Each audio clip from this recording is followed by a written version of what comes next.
प्रश्नोपनिषद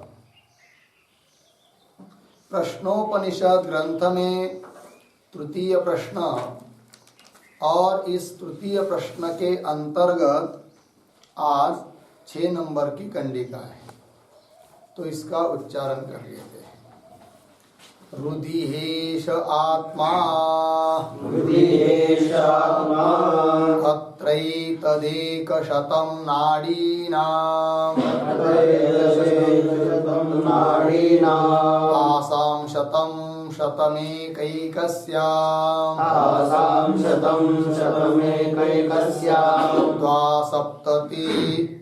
द्वासप्ततिर्द्वासप्ततिः प्रतिशाखा नाडीसहस्राणि भवन्त्यासु व्यानश्चरति प्रतिशाखा नाडीसहस्राणि भवन्त्यासु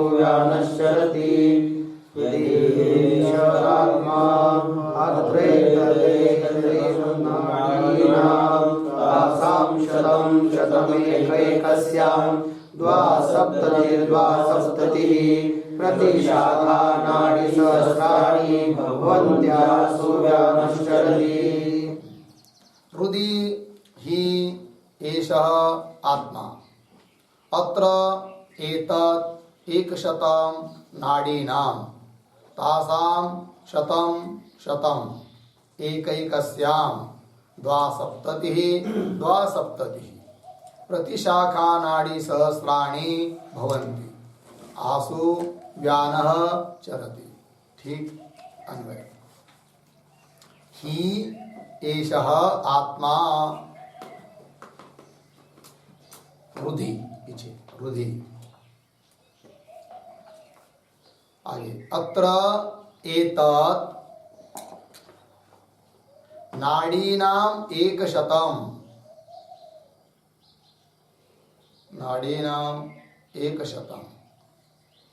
तासां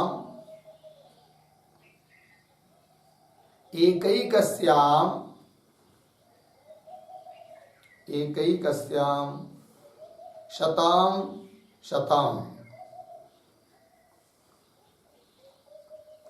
द्वासप्ततिः सरल आगे प्रतिशाखा नाडीसहस्राणि भवन्ति आसु व्यानः चरति। ठीक है, चलिए। तो बात ये चल रही थी कि जो मुख्य प्राण है वह सार्वभौम राजा की तरह अपने सभी अन्य अमुख्य चक्षुरादि प्राणों को और अपने ही उपाधि भेद अपानादिकों को उन स्थानों पर नियुक्त करता है।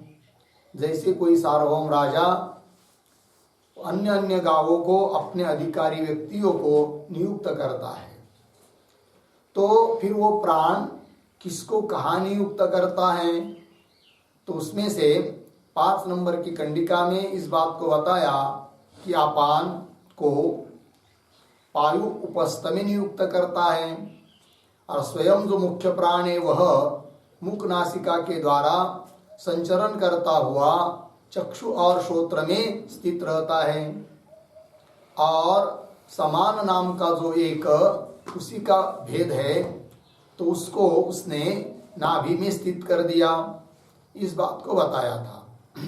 अब उन प्राण का ही एक जो भेद है व्यान, वो कहाँ रहता है, उसका नियोजन कहाँ करता है वो मुख्य प्राण, इस बात को बताने के लिए ये 6 नंबर की कंडिका आई है। तो कह रहे हैं तो उस व्यान का स्थान बताने के पहले जो उसका स्थान है नाड़ी, उन नाड़ियों का वर्णन किया जा रहा है।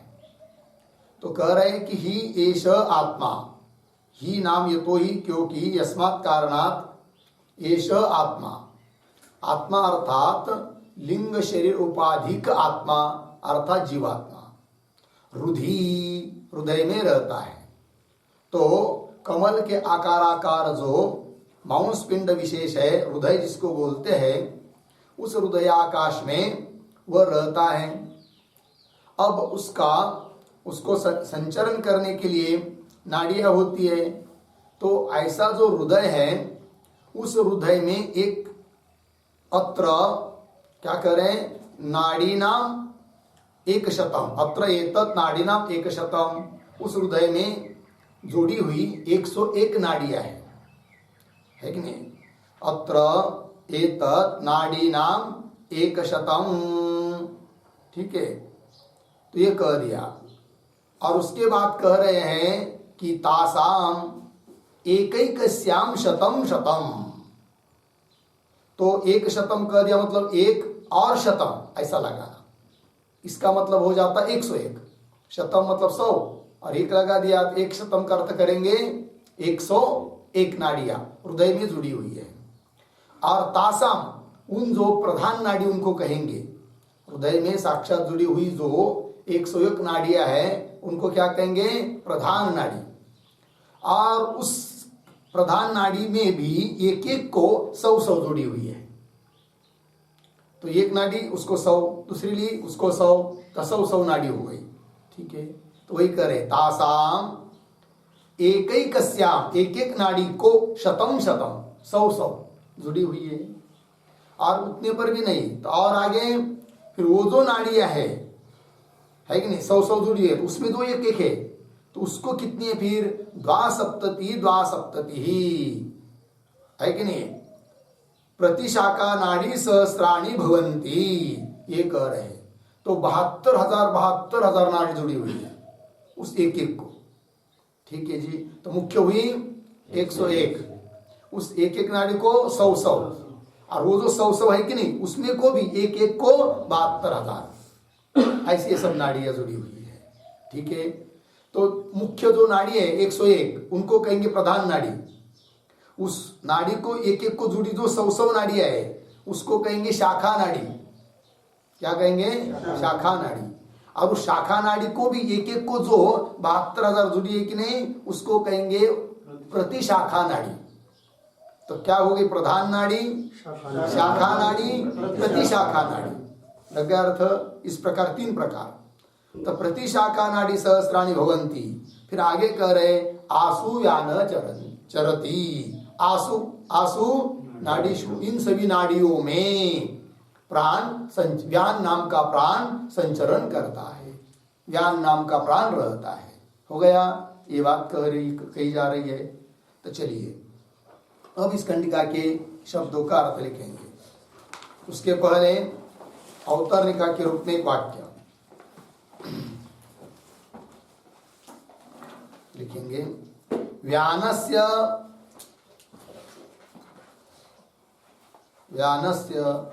स्वरूप प्रतिपादनार्थम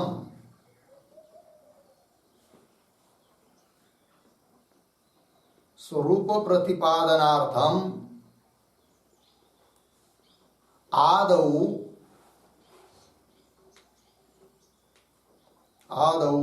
तदंगभूतम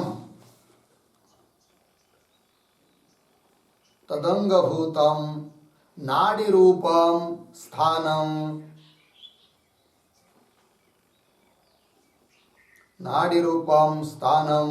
दर्शयति।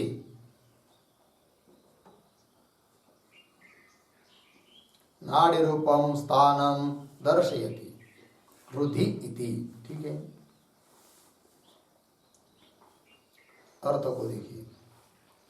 व्यानस्य स्वरूप प्रतिपादनार्थम, व्यान का स्वरूप प्रतिपादन करने के लिए आदौ सबसे पहले तदंगभूतम है कि नहीं, उसका रहने का ठिकाना या स्वरूप का अंगभूत जो नाड़ी है उस नाड़ी को नाड़ी रूपम स्थानम, नाड़ी रूप स्थान को अर्थात व्यान का रहने का ठिकाना जो नाड़ी है उन नाड़ी रूप नाड्यात्मक जो स्थान है उसको प्रथम दिखाया जा रहा है, दिखा रहे हैं। ठीक है, तो चलिए अब प्रतीक है ही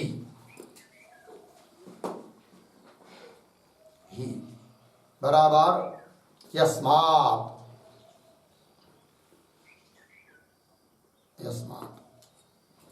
आगे प्रतीक है एषः आत्मा,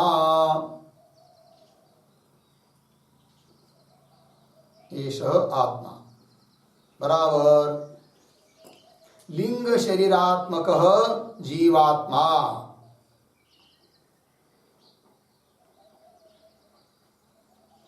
लिंग शरीरात्मक जीवात्मा।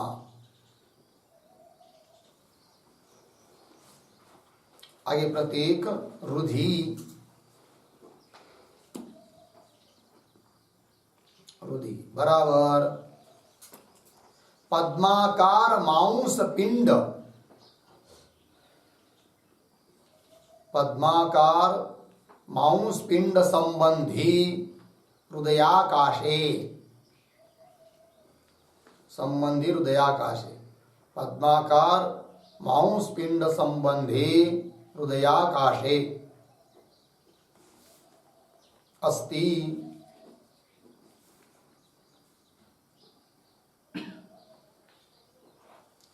तस्मात्। अस्ति के बाद अर्धविराम, फिर उसके बाद तस्मात्। ठीक। आगे प्रतीक है अत्र बराबर अस्मिन् हृदये। अस्मिन् हृदये कौंस में लिखिए यस्मात् लिंगात्मा। लिंगात्मा बराबर जीवात्मा।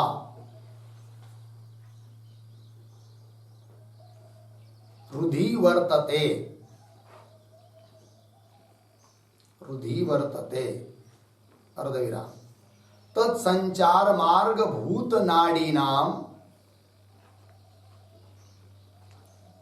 तत्संचार मार्ग भूत नाडीनाम अपि। नाडीनाम अपि तदेव स्थानम। तदेव स्थानम इत्यर्थः। कंस बंद। आगे प्रतीक एतत्। एतत् बराबर शरीर विधारकत्वेन। शरीर विधारकत्वेन प्रसिद्धम। प्रसिद्धम। आगे प्रतीक है नाडीनाम। नाडीनाम बराबर प्रधान भूत नाडीनाम।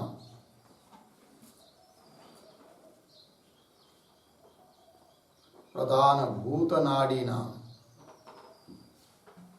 आगे प्रतीक एकशतम।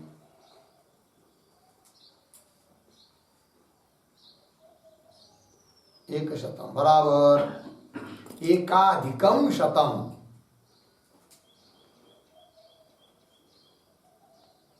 एकाधिकम शतम। संख्या लिया लिखिए 101 तब समझना है 101। आगे भवती इति शेष।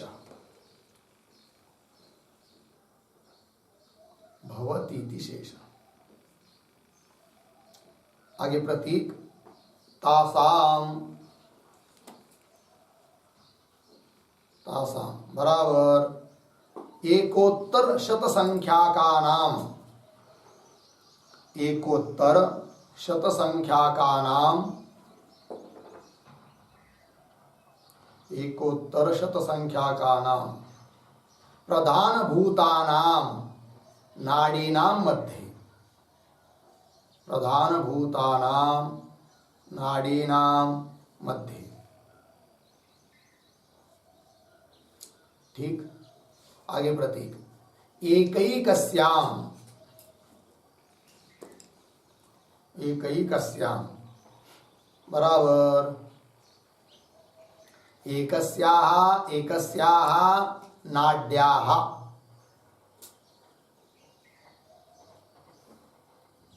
एकस्याः एकस्याः नाड्याः कौंस में लिखिए प्रत्येकम। प्रत्येकम एकैक प्रधान नाड्याम अपि। एकैक प्रधान नाड्याम अपि कंस बंद। आगे प्रतीक है शतम शतम बराबर शत शत संख्याकाः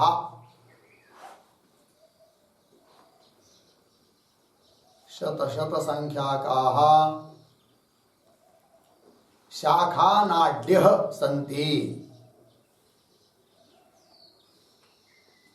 शाखा नाड्यः सन्ति शत संख्याकाः शाखा नाड्यः सन्ति लिखा। कंस में लिखिए एकैक शत संख्याकाः एकैक शत संख्याकाः भेदाः सन्ति भेदाः सन्ति पूर्ण विराम कंस बंद। आगे तथा च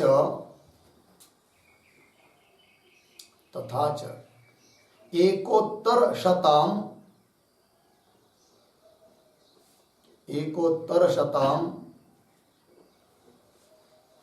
शतेन गुणितम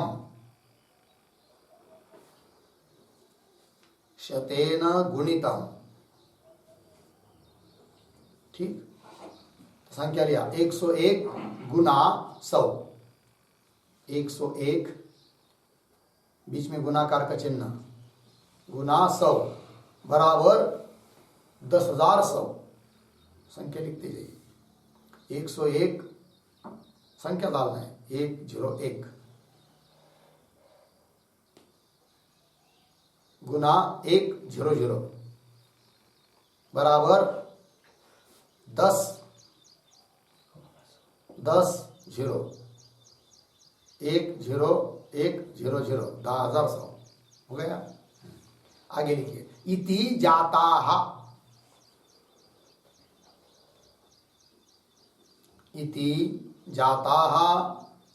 शाखा नाड्यः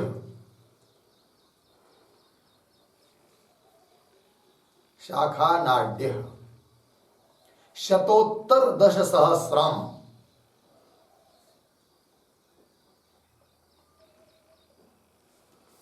शतोत्तर 10,000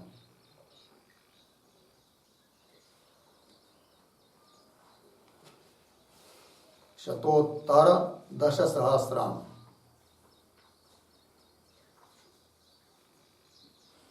कंस में लिखिए पूर्ण विराम देकर कंस में शाखा नाड़ी नाम अपि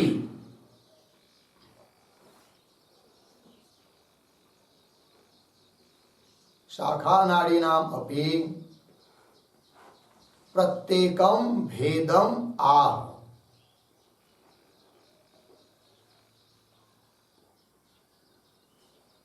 प्रत्येकम भेदम आह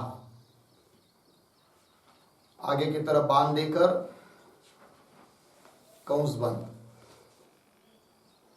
ठीक है। अब थोड़ा दूसरे कंस में लिखिए एकैकस्याः इस पद को उद्धरण चिन्ह में एकैकस्याः को आगे इति अस्य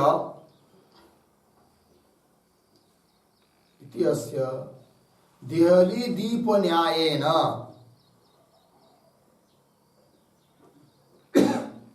देहली दीप न्यायेन उत्तरत्र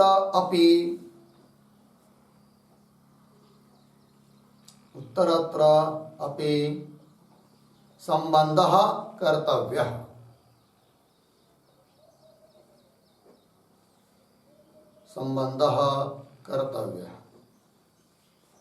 पूर्ण विराम।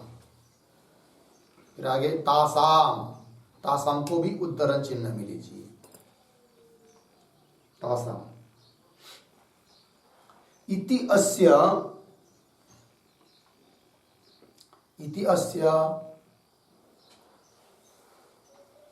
च अनुवृत्ति ही कार्या, अनुवृत्ति ही कार्या।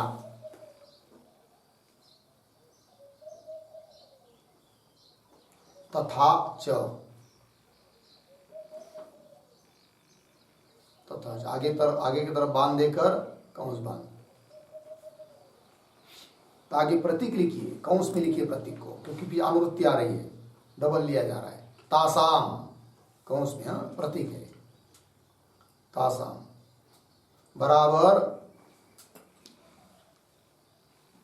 शतोत्तर 10,000 नाड़ी नाम,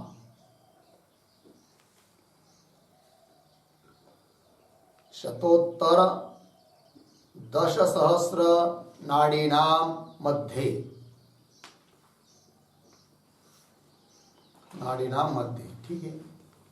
आगे प्रतीक कंस में लीजिए प्रतीक को, एकैकस्याः कंस बन, एकैकस्याः बराबर एकैकस्याः नाड्याः, एकैकस्याः नाड्याः, ठीक। आगे प्रतीक द्वासप्ततिः, द्वासप्ततिः प्रतीक है दोनों की, द्वासप्ततिः डबल, द्वासप्ततिः बराबर द्व्यधिक सप्ततिः,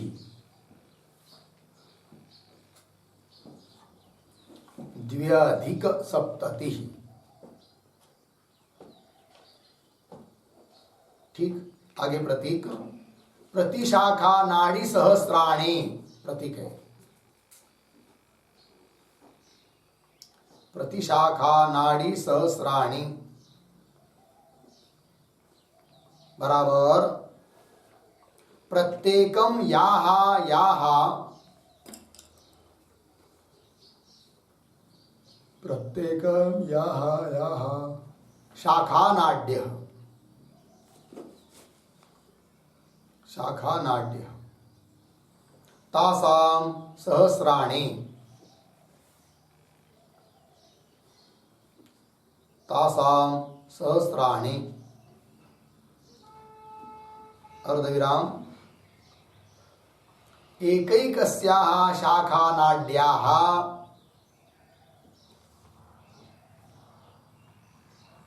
एकैकस्याः शाखा नाड्याः अपि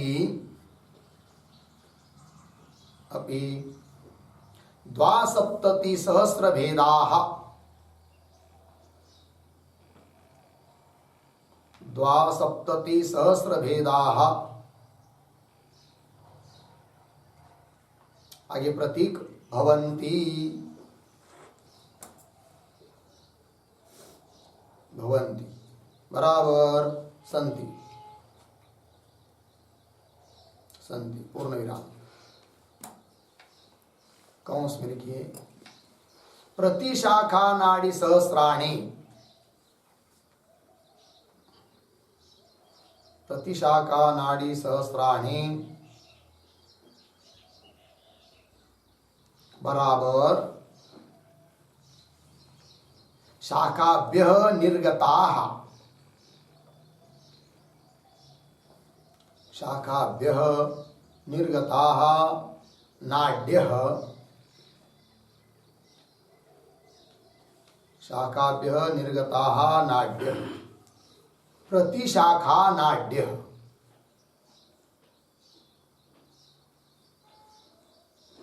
प्रतिशाखा नाड्यः अर्धविराम तासाम सहस्राणि इति विग्रह, तासाम सहस्राणि इति विग्रह पूर्णविराम कंस बंद। आगे तथा च,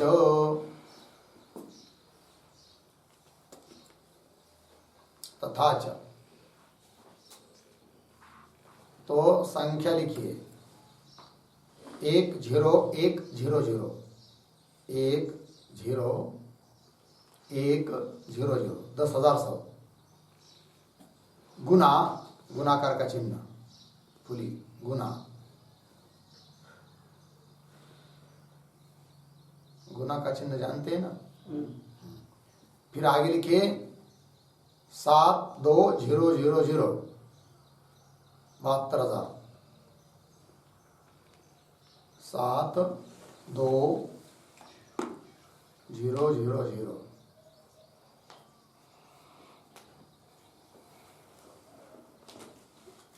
हो गया बराबर 72 डबल 72 72 उसके बाद 50 मतलब 5 आंकड़ा नहीं, 5 बार 0,0,0,0 ऐसा है कि नहीं। तो कैसा संख्या होगी वो 7,2,7,2,0,0,0,0 कितना हो गया? एकम दशम शतम हजार 10,000 लाख 10 लाख कोटि 10 कोटि 72,72,000 सॉरी 72,72,00,000 72,72,00,000 इतनी क्या हो गई? ये सब क्या हुई? प्रतिशाखा नाड़ी, नाड़ी नहीं प्रतिशाखा नाड़ी है कि नहीं। आगे लिखिए शतोत्तर 10,000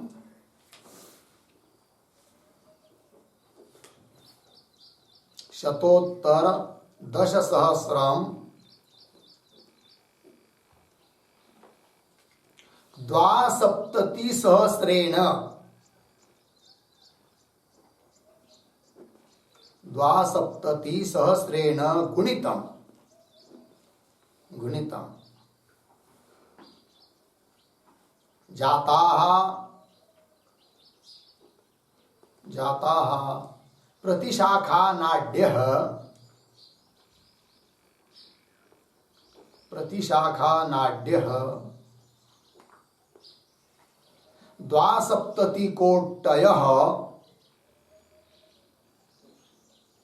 72,000,00,000 च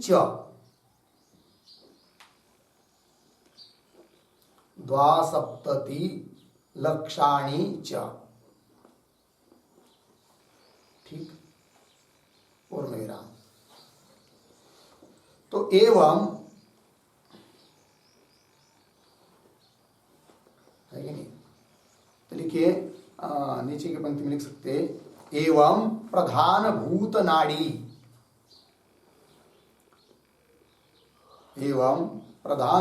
नाड़ी बराबर 101 संख्या 101 लिखा। प्रधान भूत नाड़ी बराबर 101 उसके नीचे के पंक्ति में उसी के नीचे लिखिए उसी प्रधान भूत नाड़ी शब्द के नीचे शाखा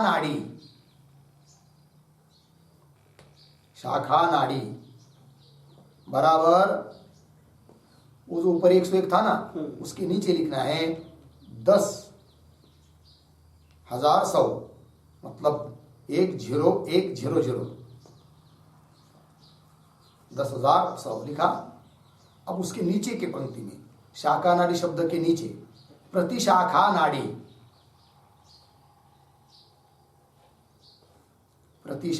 नाड़ी बराबर 72,72,00,000 10,100 के नीचे आना चाहिए। तो क्या कैसे 72 और 5 बार 0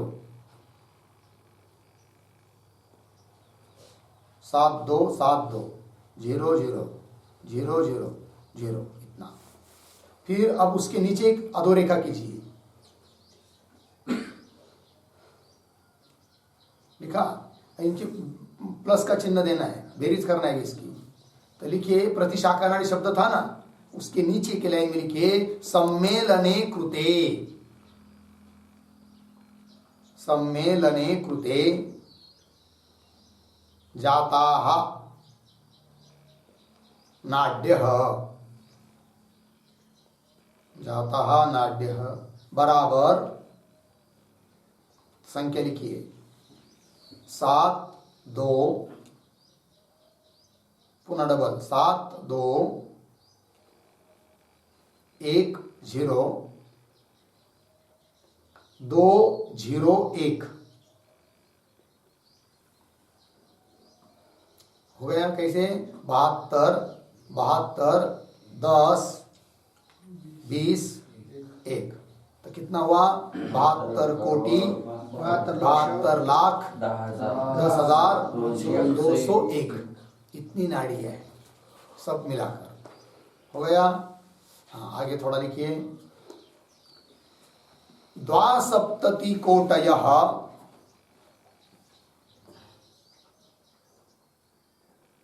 72 कोटयः आगे 72 लक्षाणि 72 लक्षाणि 10,000 10,000 च शतद्वयम् च शतद्वयम् एका च नाड्यः सम्मेलने कृते जाताः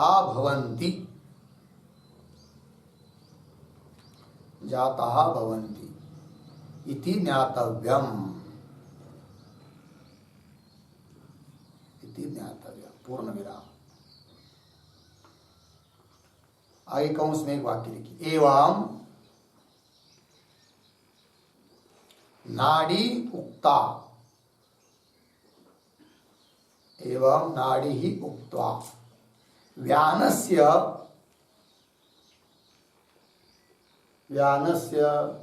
तत्स्थानम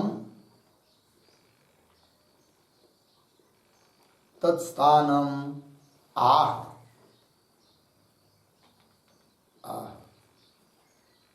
आगे की तरफ बांध देकर कंस बंद।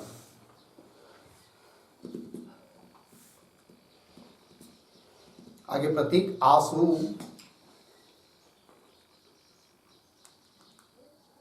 बराबर आसु ये प्रतीक है बराबर उक्त संख्यासु सूक्ष्मासु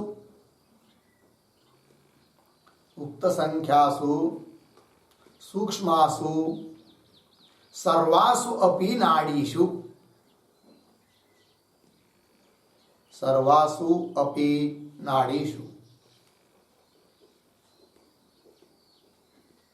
आगे प्रतीक है व्यानः बराबर प्राणवृत्ति विशेषः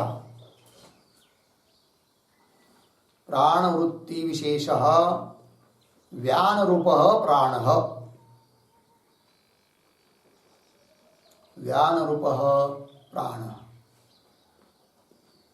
आगे प्रतीक चरति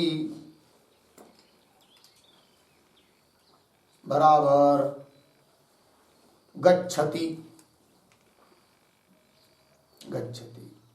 बराबर परिभ्रमति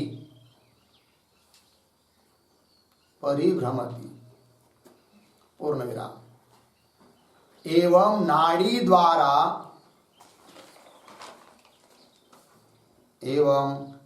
द्वारा सर्व शरीर व्यापी अपि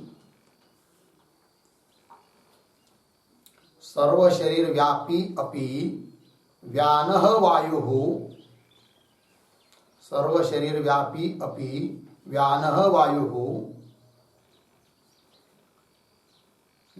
वायुः विशेषतः संधिस्कंद मर्मदेशेषु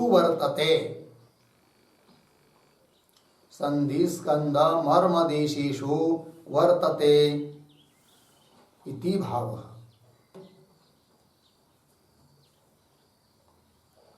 मर्मदेशेषु वर्तते इति भाव। हो गया?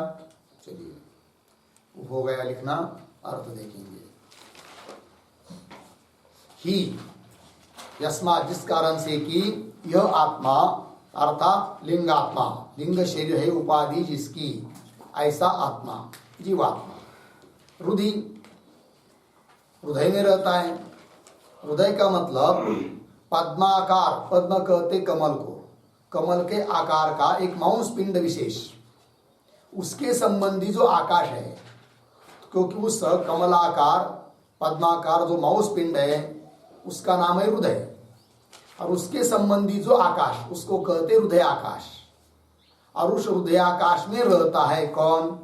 ये लिंगात्मा अर्थात जीव, लिंग उपाधिक जीव। मतलब वो परिचिन्न है उतना ही रहता नहीं, उपाधि के कारण वो ऐसा बोल दिया जा रहा है, क्योंकि लिंग शरीर में भी मुख्य उपाधि अंतःकरण, और अंतःकरण का रहने का स्थान है कौन? कम हृदय, इसलिए उसको जीव का रहने का स्थान बोल दिया क्या? हृदय। तो हृदयाकाशे अस्ति, तस्मात् हृदयाकाश में वो आत्मा रहता इसलिए, तस्मात् अत्र नाम अस्मिन हृदय, इस हृदय में, हृदय के साथ जुड़ी हुई नाड़ियां मुख्य 101 है। तो अस्मिन हृदय कि यस्मात् जीवात्मा, लिंगात्मा नाम जीवात्मा, हृदय वर्तते, जिस कारण से लिंगात्मा हृदय में रहता है, इसलिए तत्संचार मार्गभूत नाड़ी नाम, उसका संचार का, संचारण करने का जो मार्गभूत नाड़ियां है, उन नाड़ियों को भी नाड़ी नाम अपि तदेव स्थानम, उन नाड़ियों का भी वही स्थान है। कौन सा? हृदय, अर्थात हृदय से जुड़ी हुई ये सब नाड़ियां हैं। क्योंकि किसी आचार्य का ये भी कहना है कि इन सब नाड़ियों का स्थान नाभि है, किंतु ऐसा नहीं है। नाभि मानेंगे तो फिर संगति नहीं लगेगी, क्योंकि लिंगात्मा का रहने का स्थान बताया जाता है हृदय, अतः उसका संचार का, संचरण करने का मार्गभूत नाड़ियों का स्थान भी हृदय ही माना जाता है। ठीक है, तो वही लिख रहे फिर तदेव स्थानम इत्यर्थः। फिर आगे प्रतीक एतत् का अर्थ कर दिया शरीर विधारकत्वेन प्रसिद्धम, शरीर को धारण करने के लिए प्रसिद्ध ये नाड़ियां हैं, है कि नहीं? शरीर विधारकत्वेन प्रसिद्धम, 100 के साथ अन्वय, एतत् 100 मतलब 101 नाड़ियां जो कि शरीर धारण करने के लिए प्रसिद्ध है। ठीक है, तो शरीर विधारकत्वेन प्रसिद्धम नाड़ी नाम 100 एतत्। तो नाड़ी नाम मतलब प्रधान भूत नाड़ी नाम, प्रधान भूत मुख्य जो नाड़ियां है, तो कितनी है? 100। 100 मतलब शतम मतलब 100, और एक मतलब 101, वही लिखा एकाधिकम शतम, 101 भवती इति शेषः। लगे अर्थ? तो हृदय के साथ जुड़ी हुई नाड़ियां कितनी हुई? 101, जिनको कहते हैं प्रधान नाड़ी। ठीक है, अब उस एक एक को 100 जुड़ी हुई है, कितना बड़ा जाला है। ठीक है, हाँ, पीपल का सूखा हुआ पत्ता देखा कभी? पीपल वृक्ष का सूखा हुआ पत्ता बीच बीच का उसका निकल जाता है, तब देखिए सब जाला जाला जाला जाला जाला दिखता है। उस प्रकार के संपूर्ण शरीर में ऐसी नाड़ियां है। ठीक है जी, तो वही कह रहे। तो तासाम का अर्थ लिख रहे हैं एकोत्तर शत संख्या का नाम। एकोत्तर शत मतलब 101, तो 101 संख्या का नाम प्रधान भूता नाम नाड़ी नाम मध्य। तो 101 संख्या वाली जो प्रधानभूत नाड़ी है, मुख्य नाड़ियां हैं, उन नाड़ियों के मध्य, अर्थात उन नाड़ियों को भी एकैकस्या, उसको एक एक को, एकस्या नाड्या, एक नाड़ी को। तो क्या कौन उसमें क्या लिखा? प्रत्येकम एक प्रधान नाड्यम अपनी है कि नहीं? 101 तो नाड़ी प्रधान नाड़ी हुई, तो उसमें भी एक नाड़ी को भी, एक प्रधान नाड्यम अपनी नाड़ी को भी शतम एक को कितनी हुई? 100 जोड़ना है। तो शतम तो वही लिख रहे हैं शत संख्या का शाखा नाड्य संति, 100 संख्या वाली शाखा नाड़ियां है, उस प्रधानभूत एक नाड़ी को जुड़ी हुई। ठीक है, तो एक शत संख्या का भेदा संति। तो फिर इसका हिसाब दिया तथा च एकोत्तर शतम मतलब 101, और शतेन गुणितम, उसको 100 से गुना है, गुणाकार करना है। तो लिख दिया फिर 101 गुना मतलब गुणाकार करके 100, तो 101 गुना 100 तो बराबर कितना हुआ? 10,100। तो 10,100 ये कौन सी नाड़ियां हुई? ये शाखा नाड़ी। कौन सी नाड़ी? शाखा नाड़ी। तो प्रधान नाड़ी 101, शाखा नाड़ी 10,100।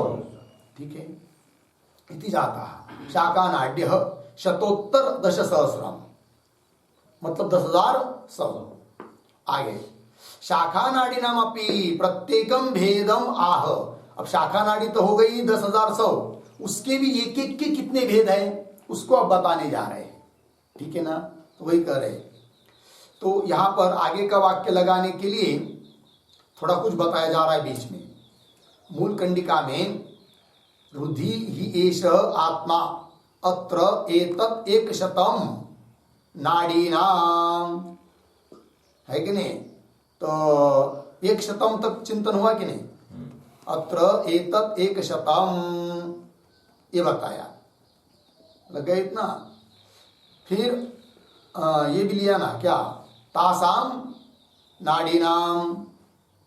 तो आगे देखिए, तो शाखा नाड़ीनाम हुआ ना एकैकस्या इति अस्य देहली दीप न्यायेन। अन्वय करते समय हमने अन्वय कैसा किया है देखिए आप, मूल कंडिका में ही एष आत्मा रुधि इतना हुआ, उसके बाद क्या लिखा है अत्र, अन्वय के अनुसार देखिए, अत्र एतत्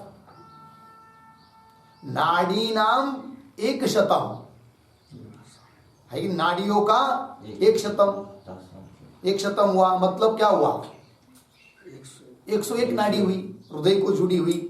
तो तासाम सॉरी अत्र एतत् नाड़ीनाम 100, फिर उसके बाद लिया तासाम नाड़ीनाम 100। तो यहां तक की व्याख्या हो चुकी है। अभी व्याख्या मतलब हमने जो लिख के दिया कि नहीं, जितना पढ़ा अभी उतना लिखा। फिर आगे पद क्या आ रहा है, एकैकस्याम, ये भी लिया ना। तो एकैकस्याम 100 इतनी व्याख्या हुई है अन्वय के अनुसार। पहले एकैकस्याम पद आया, एकैकस्याम 100 इतनी व्याख्या हुई। अब आगे का वाक्य क्या है, द्वासप्तति। किंतु आगे का जो वाक्य है द्वासप्तति मूल कंडिका में, उसको लगाने के लिए पीछे से 2 पद लाने हमको।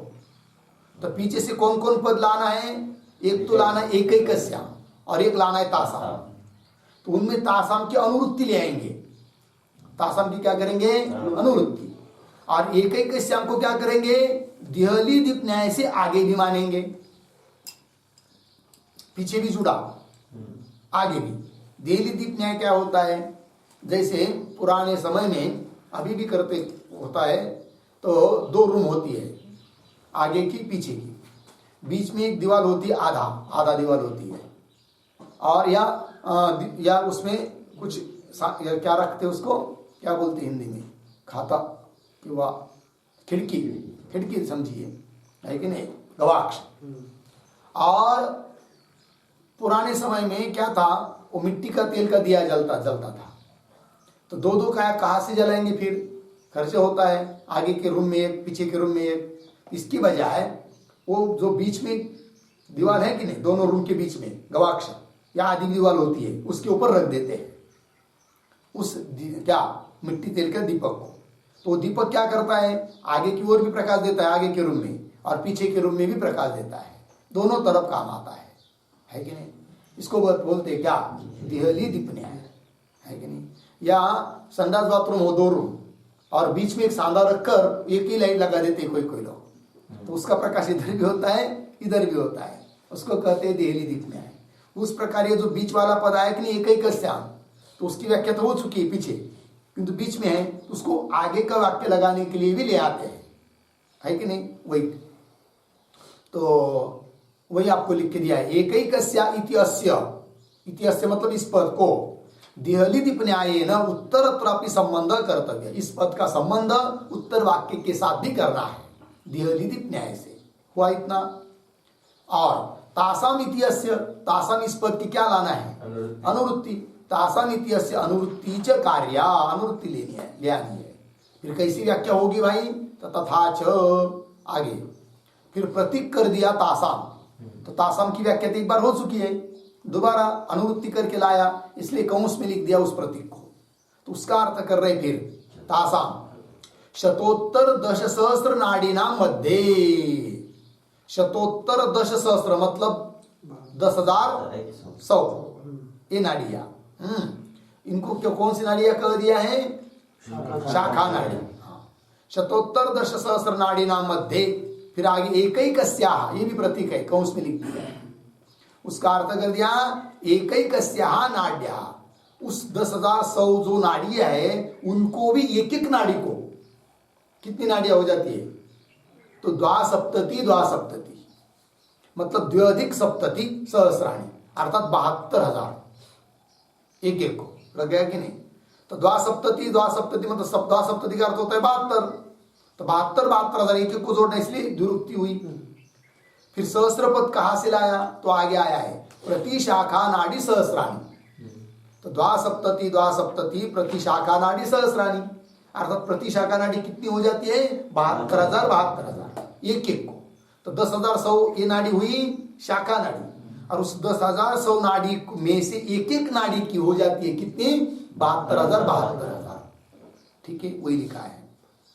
प्रत्येकम याहा याहा शाखा नाड्य है कि नहीं, जो जो शाखा नाड़ी है तासाम सहस्राणी, एक एक की सहस्राणी, कितनी सहस्राणी? 72,000। वही करे एकैकस्याः शाखा नाड्याः, एक एक शाखा नाड़ी के नाड्याः अपि द्वासप्तति सहस्र भेदाः, द्वासप्तति सहस्र मतलब 72,000, द्वासप्तति 72, सहस्र मतलब 1000, तो द्वासप्तति सहस्र भेदाः भवन्ति नाम सन्ति। ठीक है। अब प्रतिशाखा नाड़ी किसको कहते हैं भाई? तो उसका भी उल्लेख बीच में कर दिया। प्रतिशाखा नाड़ी सहस्राणी बराबर शाखाभ्य निर्गतः नाड्य, शाखा नाड़ी से निकली हुई जो नाड़ी, उस नाड़ियों को कहते हैं क्या? प्रतिशाखा नाड़ी। शाखाभ्य निर्गतः नाड्य प्रतिशाखा नाड्य तासाम सहस्राणी, अब उनका 1000। ठीक है जी, इति विग्रह, तो हिसाब कर दिया। फिर तथाच, तो शाखा नाड़ी कितनी हुई? 10,100, 10,100, तो 10,100 गुना 72,000, क्योंकि एक एक की 72,000 है, तो 72,000, तो बराबर संख्या बन गई गिनती कितनी? 72 करोड़ 72 लक्ष, इतनी नाड़ियां हो गई। ये कितनी, कौन सी नाड़ियां हुई? प्रतिशाखा नाड़ी। तो प्रतिशाखा नाड़ी कितनी है? 72 कोटि 72 लाख। वही शतोत्तर दश सहस्त्रम, उसी को लिख दिया है शतोत्तर दश, हिसाब लिख दिया है संस्कृत शब्द में। दशोत्तर दश सहस्र मतलब 10,100, उसको द्वासप्तति सहस्रेण मतलब 72,000 से गुणितम, गुणाकार कर दिया, तो जाता, तो हिसाब हुआ प्रतिशाखा नाट्य कितनी? द्वासप्तति कोटयः द्वासप्तति लक्षाणि च, 72 कोटि 72 लाख। ठीक है, ये तो हो गई भाई प्रतिशाखा नाड़ी। अब उसमें मिलाएंगे कौन सी? शाखा नाड़ी को और प्रधान नाड़ी को, तो वही हिसाब कर दिया। फिर एवं प्रधानभूत नाड़ी बराबर कितना हुआ है? 101। उसके नीचे लिखा है प्रतिशाखा नाड़ी, सॉरी प्रतिशाखा प्रधानभूत नाड़ी कितनी हुई? 101।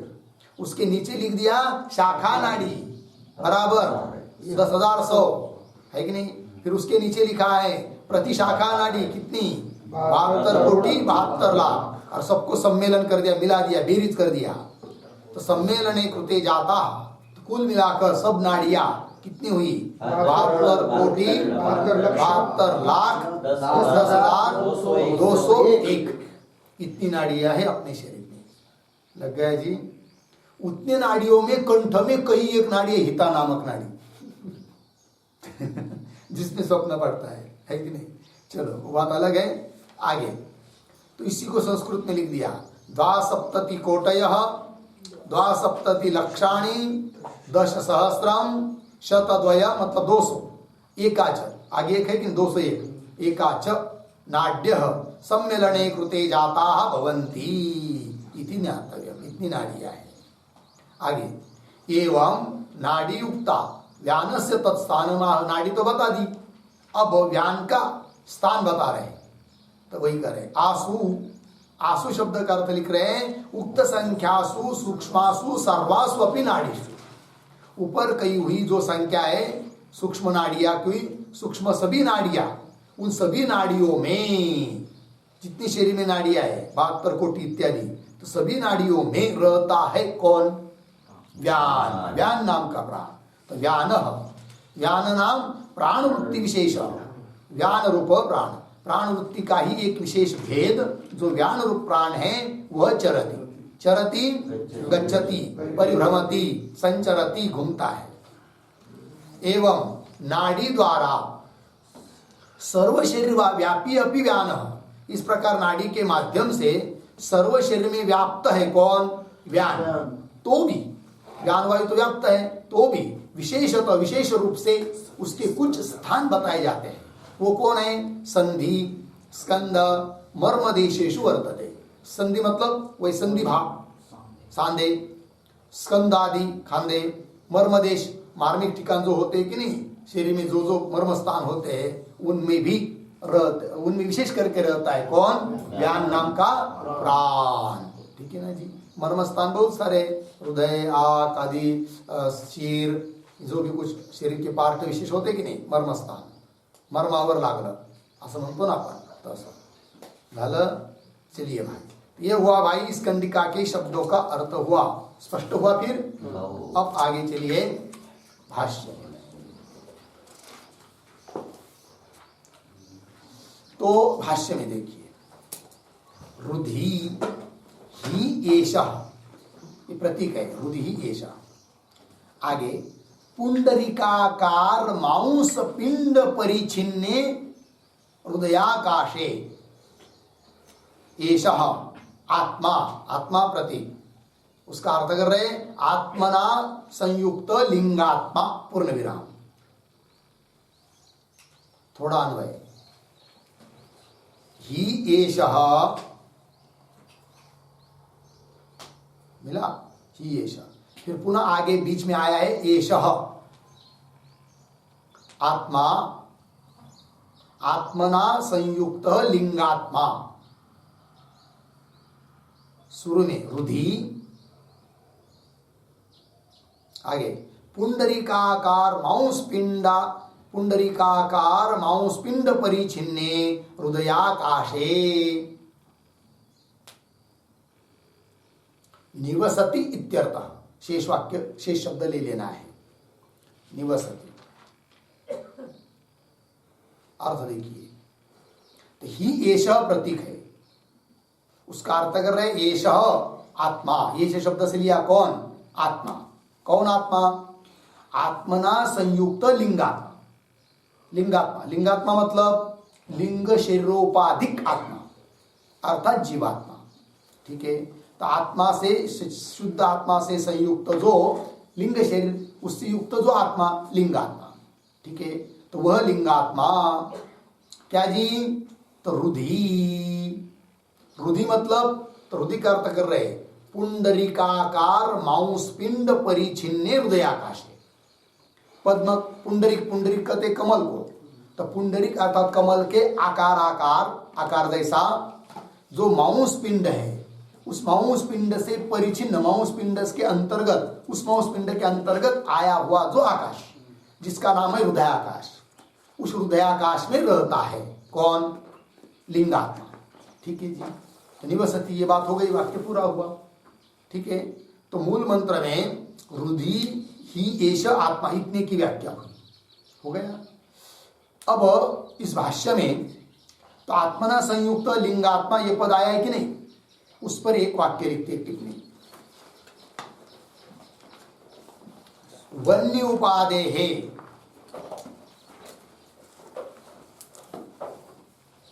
वन्युपादेः अयोगोलकादेः, अयोगोलकादेः अग्नियोगेन, अग्नियोगेन अग्नित्व व्यवहार, अग्नित्व व्यवहार, अग्नित्व व्यवहार, अर्धविराम, तद्वत्, तद्वत् लिंग शरीरस्य, लिंग शरीरस्य आत्मत्वम्, आत्मत्वम् आत्मोपाधित्वेन भवति, आत्मोपाधित्वेन भवति। आत्मसंबंधात्, आत्मसंबंधात् बराबर उपाधि उपहित भाव रूप संबंधात्, उपाधि उपहित भाव रूप संबंधात्। हो गया? चलिए अर्थ देखिए। तो आत्मा को लिंगात्मा क्यों बोला जा रहा है, तो उसको उदाहरण देकर समझाया। जैसे आयोगोलक होता है कि नहीं? आयोगोलक लोहपिंड और उसको अग्नि में तपा दिया, तो वन्नी उपाधि आयोगोलक आदि, वन्नी की उपाधि कौन हो गई? आयोगोलक, है कि नहीं? तो उस आयोगोलक आदि अग्नि योगे न, उस आयोगोलक के साथ अग्नि का संबंध हो जाने से उस आयोगोलक में भी व्यवहार किया जा रहा है। क्या? अग्नित्व व्यवहार है तो सामने आयोगोलक, किंतु देखते ही लोग बोलते, क्या बोलते? अरे भाई अग्नि है, तपा हुआ है, लाल लाल तो है, किंतु अग्नि है क्या? नहीं है। क्या? लोहपिंड है तो अग्नि है तो लोहपिंड, तो भी उसको बोला जा रहा है क्या? अग्नि। क्यों? अग्नि का संबंध आ जाने से। तो अग्नि की उपाधि जो आयोगोलक, उस आयोगोलक रूप उपाधि में भी अग्नित्व व्यवहार किया जा रहा है। क्यों? अग्नि का संबंध आने के कारण। दृष्टांत हुआ। उस प्रकार तद्वत लिंग शरीरस्य आत्मत्वम, तो लिंग शरीर को ही आत्मा कहा जा रहा है, लिंगात्मा। क्यों? यद्यपि लिंग शरीर तो उपाधि है और उपहित है कौन? आत्मा, किंतु उपहित आत्मा का संबंध आ गया लिंग शरीर के साथ, इसलिए लिंग शरीर को ही बोला जा रहा है क्या? आत्मा, लिंगात्मा, है कि नहीं? ये कह रहे हैं। और दोनों का क्या संबंध है? उपाधि उपहित भाव। उपाधि हुई कौन? लिंग शरीर, और उपहित कौन हुआ? आत्मा। ठीक है, तो लिंगात्मा शब्द से क्या लिया जाएगा फिर? कुल मिलाकर जीवात्मा, लिंगात्मा। ठीक है, वही लिखा है। तद्वत् लिंग शरीरस्य आत्मत्वम आत्मोपाधित्वेन भवति। आत्मा का उपाधि लिंग शरीर होने के कारण लिंग शरीर में आत्मत्व भाव शब्द प्रयोग हुआ। आत्म संबंधात, आत्मा का संबंध उसके साथ होने से क्या संबंध है? उपाधि उपहित भाव संबंध है। लग गया पंक्ति? चलिए, तो कुल मिलाकर क्या अर्थ हुआ इस वाक्य का? वह लिंगात्मा अर्थात जीवात्मा कहाँ रहता है? हृदयाकाश, हृदयाकाश में रह रहा है। इतनी बात हुई। आगे चलिए। अत्र प्रतीक है, उसका अर्थ कर रहे अस्मिन हृदये। भाष्य में मिला अस्मिन हृदये। आगे पढ़ता हूं, देखते जाइए। अत्र अस्मिन हृदये एतत् एक शतम, बराबर एक शतम प्रतीक है, बराबर एकोत्तर शतम संख्यया प्रधान नाडीनाम भवति इति। ठीक है, इतना हुआ। तो इतने का अन्वय देखिए। अत्र अस्मिन् हृदये प्रधान नाडीनाम, प्रधान नाडीनाम पीछे एतत् एक शतम एकोत्तर शतम संख्यया, एकोत्तर शतम संख्यया भवति इति। हो गया? अर्थ देखिए। अत्र अस्मिन् हृदय, इस हृदय में वो जीवात्मा रहता है, इसलिए नाड़ियों का स्थान भी हृदय है। अत्र अस्मिन् हृदय प्रधान नाड़ी नाम, प्रधान नाड़ी नाम क्या? एतत् एक शतम, उन प्रधान नाड़ियों का एक शत, 101 नाड़ियां है। एकोत्तर शतम संख्या भवति, मतलब प्रधान नाड़ियां कितनी हुई? एकोत्तर शतम, मतलब 101। ये कौन सी नाड़ियां हुई? प्रधान नाड़ियां। एकोत्तर शतम संख्या भवति इति। लग गया इतना? आगे चलिए। तासाम, तो यहां से देखते जाइए, बाद में अन्वय करेंगे। तासाम शतम, शतम एकैकस्याः, प्रधान नाड्या भेदा हो गया। इतने कोई देखिए, तासाम अन्वय, तासाम एकैकस्याः शतम शतम प्रधान नाड्याः भेदाः। ठीक है, चलिए। तासाम, तासाम मतलब क्या? तासाम का अर्थ क्या होगा? हाँ, शाबाश। तासाम का अर्थ है एकोत्तर शत संख्या का नाम प्रधान नाड़ी नाम। तासाम का अर्थ है 101 संख्या वाली जो प्रधान नाड़ी है, उनके उनमें से एकैकस्याः शतम शतम, एक एक की 100 100, एकैकस्याः शतम शतम प्रधान नाड्या भेदाः, वो कितने प्रधान नाड़ी के भेद हो जाते हैं, एक एक के 100 100, इसके 100 इसके 100 इसके 100, ये सब प्रधान नाड़ी के भेद हुए। तो जो भेद हुए वो फिर उनको कहा जाएगा शाखा नाड़ी। लग गया? चलिए आगे भाष्य में पुनरपि मिला। पुनरपि, पुनरपि मतलब तो शाखा नाड़ी के प्रधान नाड़ी के तो शाखा नाड़ी बन गई है कि नहीं? तो पुनरपि मतलब उस शाखा नाड़ी की भी पुनः भेद। क्या क्या? हाँ, पुनरपि द्वासप्तति, द्वासप्तति प्रतीक है, तो द्वे द्वे सहस्रे अधिके सप्ततिश्च सहस्राणि, उसका अर्थ कर दिया। पुनरपि द्वासप्तति, द्वासप्तति का अर्थ कर दिया द्वे द्वे सहस्रे, 2000 अधिक है जिसमें, ऐसे 70 70 अर्थात 72 72, तो द्वे द्वे सहस्रे अधिके सप्ततिश्च सहस्राणि 70,000, उसी का अर्थ कर रहे। सहस्राणि बराबर सहस्राणाम द्वासप्तति, मतलब 1000 का 72, 1000 लिया तो ऐसे 72, तो कितने हुए जाएंगे? 72,000 है, 1000 है उसके 72, 1000 1000 1000 ऐसे 72, तो कुल मिलाकर कितने होंगे? 72,000 हुए। सहस्राणाम द्वासप्तति लग गया। आगे प्रतिशाखा नाड़ी सहस्राणी, कुल मिलाकर अर्थ हुआ प्रतिशाखा नाड़ी सहस्राणी। ये हुआ प्रतिशाखा नाड़ी सहस्राणी का अर्थ हुआ ना। तो प्रतिशाखा नाड़ी सहस्राणी, तो प्रतिशाखा नाड़ी किसको कहते हैं?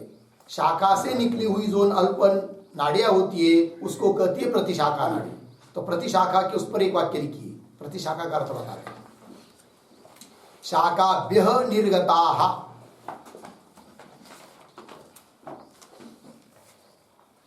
शाखाभ्यः निर्गताः अल्पशाखाः,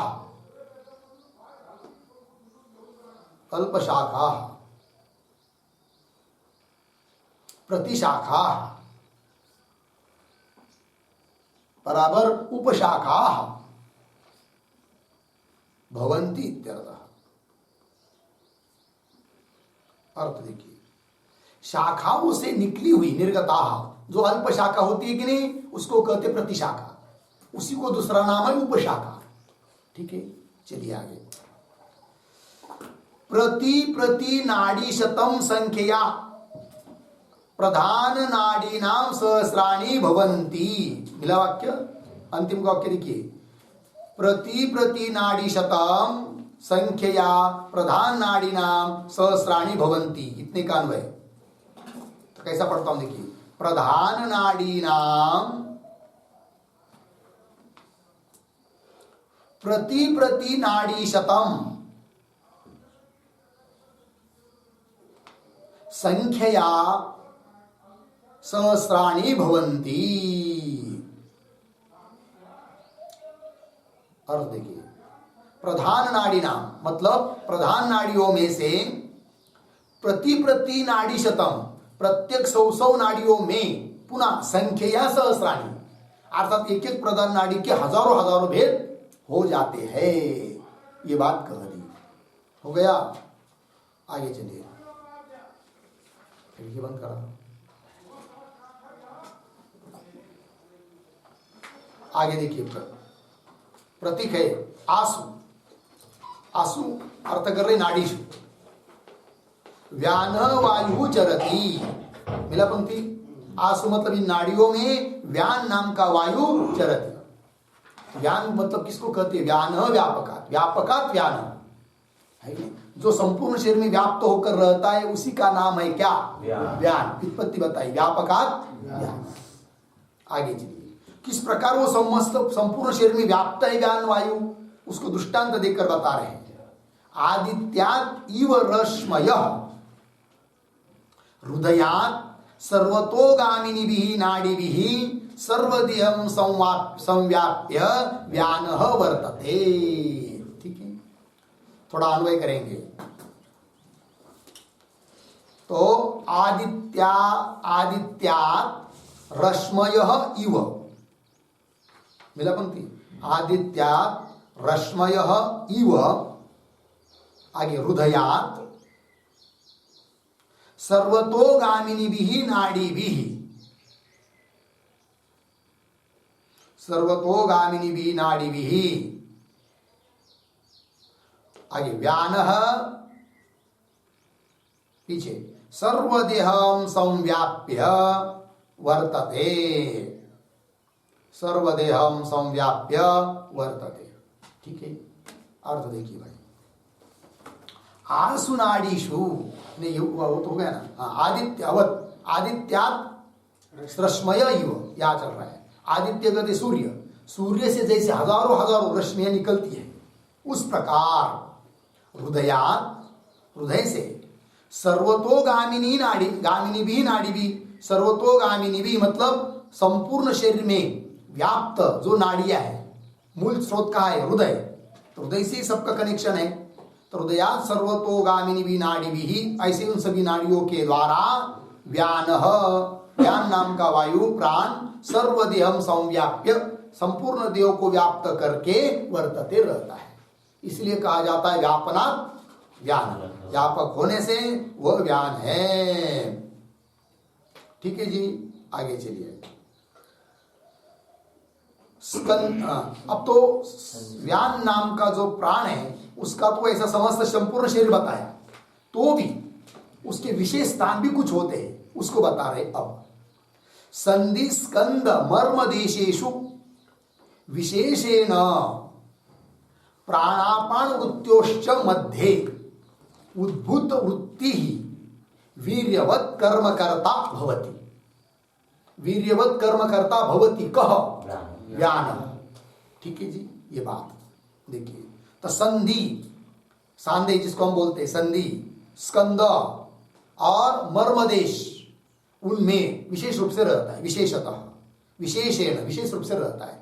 और कहा रहता है विशेष रूप से? उसकी वृत्ति मतलब उसका व्यापार, उस व्यान का व्यापार विशेष रूप से कहा उद्भूत होता है, उसको कह रहे हैं।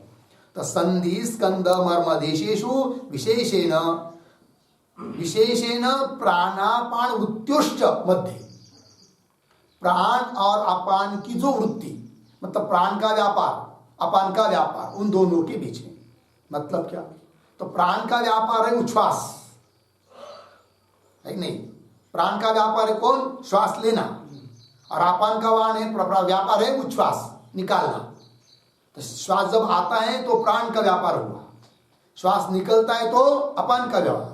अब जब हम कभी कभी क्या होता है, कोई बहुत शक्ति लगाकर काम करते हैं ना, तो उस समय श्वास को भी रोक देते हैं। कोई बहुत ज्यादा वजन उठाना है या कोई ताकत लगाकर काम कर रहे हैं, तो हम लोग उस समय क्या होता है, थोड़ी देर के लिए श्वास भी रुक जाता है।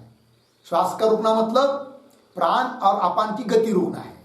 और उस समय विशेष रूप से उसका व्यापार चालू हो जाता है, किसका? व्यान का। इसलिए लिखा है वहां पर विशेषेण प्राणापान वृत्त्योच मध्ये उद्भूत वृत्ति, उद्भूत वृत्ति ही उद्भूत व्यापार है, उसका व्यापार उद्भूत हो जाता है, किसका? व्यान का। कहा? प्राणापान वृत्त्योः मध्ये, लिखा है कि नहीं? उस पर एक वाक्य लिखते हैं।